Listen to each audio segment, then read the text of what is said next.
محترم د قرآن مجید د ختم موقع ده.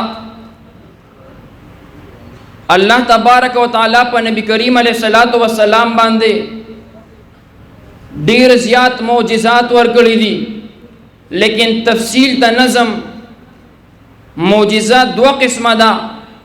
یو معجزه هغه ده چې هغه دایمي وي، همیشه معجزه ده. یو معجزه هغه ده چې هغه وقتی ده، هغه وخت سره خاص ده. معجزه وایسته، معجزه دی ته وای چې مخلوق د هغې د کولو نه عاجز وي، خلق عادت کار ته معجزه وای. معجزه الله پاک یو قرآن مجید نازل کو، دا دائمی معجزه ده.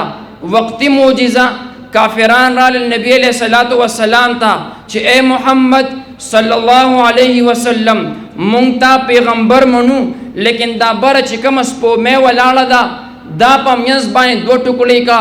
وانشق القمر چې څه ته ویلی شي، حضور مبارک لاس اوچت کو، اشاره د ګوتې وکړه، سپوږمۍ دوه ټوکړې شوه. دغه معجزه ده، لیکن وقتی معجزه ده.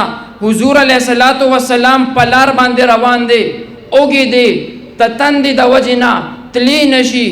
غار ابو بکر صدیق ورسره دی، چیلې روانې دي.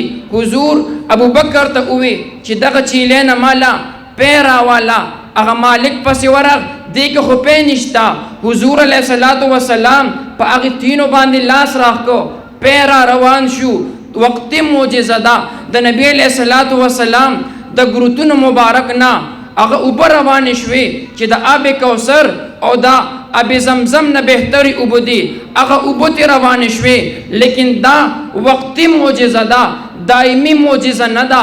وقتی معجزه ده، خاص ټیم سره خاص ده. یو معجزه ده چې هغه همیشه معجزه ده، دایمي معجزه ده. د قرآن مجید په شکل کې قرآن مجید کلام معجز دی.